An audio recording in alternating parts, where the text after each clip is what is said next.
friends, welcome back to another video on my channel. So I am Sharan Nandakumar from GENZEETECH. So in this video I am going to attempt my first PC build from scratch. So this is going to be a moderate budget gaming PC guys, which gives enough gaming performance. Before taking a look at the various components of my build, I have to admit that getting these components during the lockdown was quite a challenge. Finally, I ended up buying these from all over the country. Apart from the major PC components, get yourself a good screwdriver to help you on the build. I am using a battery powered Black & Decker one for my use. In addition, keep a USB drive of 8 GB at least for Windows installment. So for the CPU, I have chosen Ryzen 5 2400G. So it comes with Vega 11 graphics and it has 4 cores, 8 thread processors, which is ideal for low-end gaming PC. So for the motherboard, I have chosen B450M gaming motherboard from Gigabyte. So it has 2 RAM slots, DDR4, and for storage it has 4 SATA ports, and it also supports M.2 SSD. So for the power supply, I am going with Corsair VS450 power supply unit. This is one of the most recommended power supply in this market. This is a key component and you need to ensure you get the best.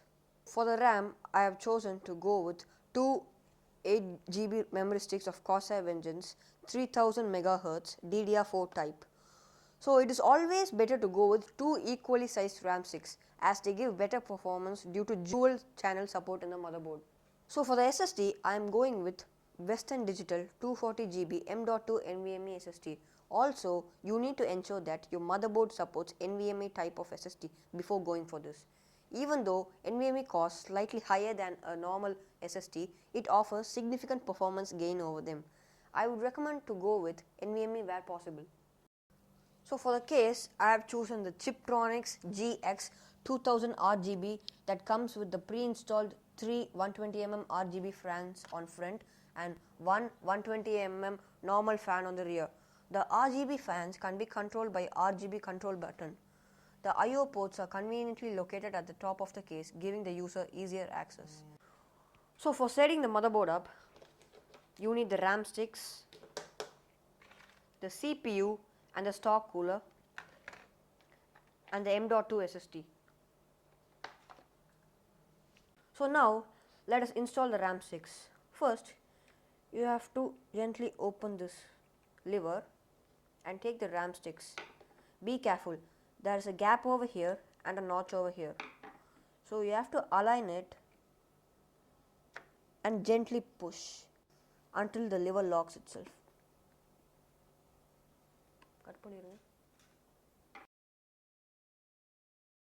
Let us install the brain of the computer, that is the CPU. At the back side, you have these shiny golden pins. You don't want to touch them as they are so delicate. So when installing the CPU, there will be a gold triangle on the CPU. There is a lever on the motherboard. Gently raise it and take the CPU. So there's a gold triangle here and a triangle here. You have to align it and jiggle it and then gently lock the lever. That's all, the CPU installation has been completed. So this is the AMD stock cooler which comes with the Ryzen 5 2400G CPU. So it comes with pre-applied thermal paste, do not touch this. So in order to install the CPU cooler, you have to remove these brackets. For removing these brackets, you have to remove the screws.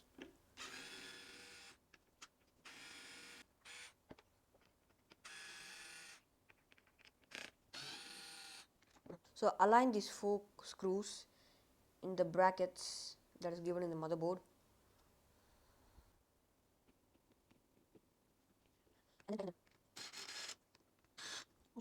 After installing the CPU cooler to the motherboard, take the CPU cooler cable and plug it in with the CPU fan header that is in the motherboard. Gently, that's all, is to install the M.2 SSD. Before installing this, we have to unscrew this.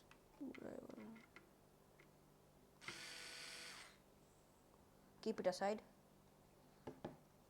and then As you can see, there is a notch over here and a notch over here.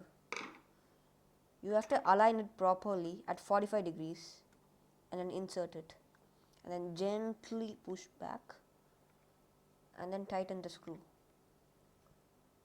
So the next step is to prepare the case.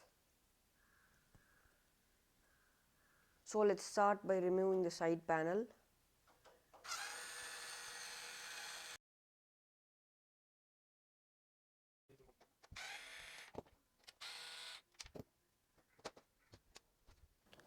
Install the standoff screws in the case.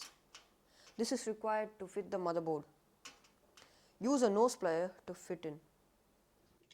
Take the I/O shield from the motherboard's case and insert it into the slot and apply pressure until it snaps into its place correctly. Ensure that you get this right, as it is the key to the rest of this build. Now it's the time to install the motherboard to the case. Install it. Make sure that you align it properly with the I/O shield. Once the motherboard is properly aligned with the I/O shield, you have to tighten the motherboard with the screws. A hint here, don't tighten the screws right away. Align the motherboard so that it is in line with the screw holes. Gently turn down each screw to make sure they are all in place. Then tighten all the screws all the way down. All the motherboard connectors should be perfectly aligned with the I/O shield such that it should be possible to connect from outside. Time to install the front panel connectors to the motherboard. So this is the power LED plus or minus. This is the hard drive LED. This is the USB 3.0 port. This is the reset switch. And this is the power switch. Also, you have the HD audio and the USB 2.0 ports. Connect the USB 3.0 port to the port in the motherboard which says F_USB 3.0. So the next set of cables in the front panel are the power switch, the reset switch, LED plus or minus, the hard drive LED. So this should be connected in the front panel socket on the motherboard. So pay attention guys.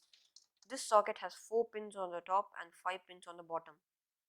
The power LED plus goes to the left side of the pin and the minus goes to the right side. And the power switch goes next to it. The HDD LED plugs to the bottom left corner of the front panel. And the reset switch goes next to it. A quick recap of front panel connectors. It's the time to connect the USB port to the motherboard. We have to connect it in F_USB 1 or F_USB 2. It doesn't matter which socket you connect. It's the time to connect the HD audio port. This plugs into the header named F_audio. Now it's the time to install the power supply unit to the case. Make sure the fan is facing at the bottom.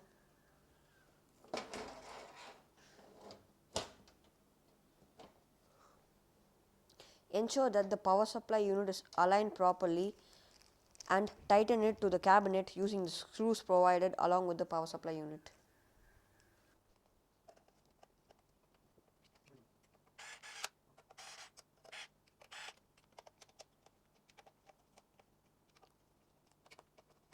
So this is the 24-pin cable from the power supply unit which gives the power to the motherboard. Connect the 24-pin cable to the motherboard's 24-pin socket. This is the 8-pin CPU cable which gives power to the CPU. Connect the 8-pin CPU cable to the motherboard CPU socket. Third step is to connect the Molex cable to the exhaust fan. And to power the RGB fans, take a SATA power from the power supply unit and connect it. That's all. So for the cable management, use some zip ties and velcro straps to secure them.